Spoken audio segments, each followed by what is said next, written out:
Every person has to accept the consequences of his knowledge.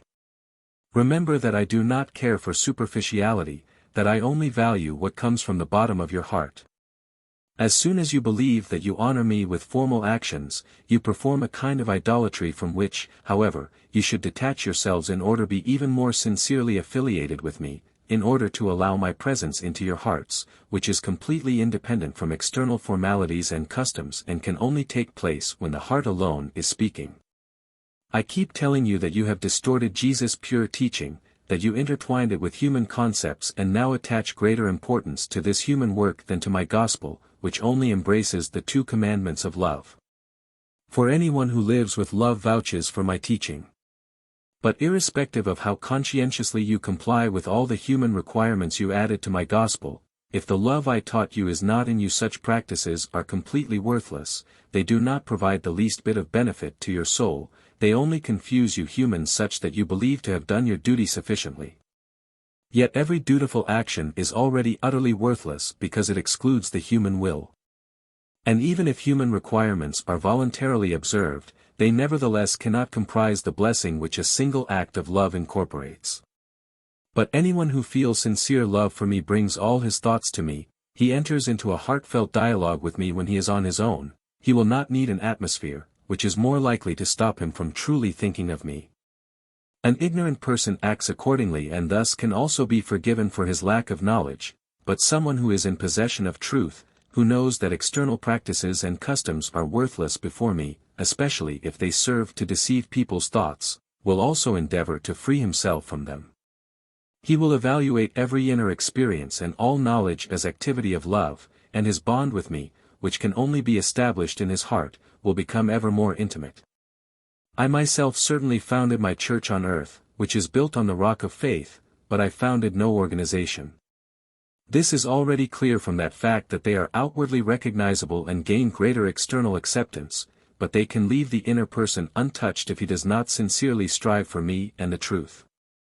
Only my word itself shall be the substance of a community, and by way of the word people should fulfill the commandments of love, by way of love attain a living faith, and thereby also an innermost bond with me. Then they will be members of the church I myself founded on earth. Now I try to give the truth to all people but only few accept it. But anyone who accepts it will soon acquire profound knowledge, and from this knowledge he should also accept the consequences because, no one can serve two masters. However, when a structure is built which opposes this knowledge, then it is obviously the result of my adversary's influence, which is proven by every external process that serves to give a completely false idea of my actual will. And then the enlightened human being also has to detach himself from my adversary's fabrications.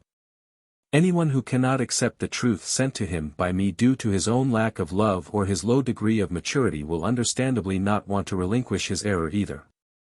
To the one who knows, however, falsehood is recognizable and remains as such, thus the work of my adversary, and then he, who knows, only complies with worldly requirements. But then it is not a religious service, it is a mere worldly matter, a consideration for other people who, however, should also be guided into truth and not be strengthened in their wrong belief. It is certainly difficult to proceed against a tradition, and it will not be successful anymore either.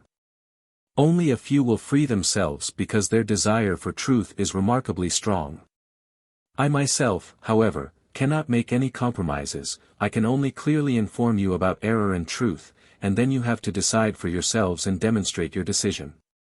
Always remember that it is an exceptional gift of grace to guide you into pure truth, that every human being can certainly use this gift of grace, but that, on the other hand, it is an immense deed of love on my part when my spirit speaks so audibly inside a person that he can identify it, so that I can transmit the truth to him in accordance with his will for truth. And this gift of grace shall also be utilized such that a person accepts the truth and even supports it against those who are still tied to traditional or organizational regulations. Only someone detached from these is also freed from my adversary, otherwise there is still a risk that my adversary will try to win him back, that he will weaken his will. However, I will never let go of a human being again once he has submitted himself to me, I will not leave any person to my adversary again once he has sincerely chosen me. Amen.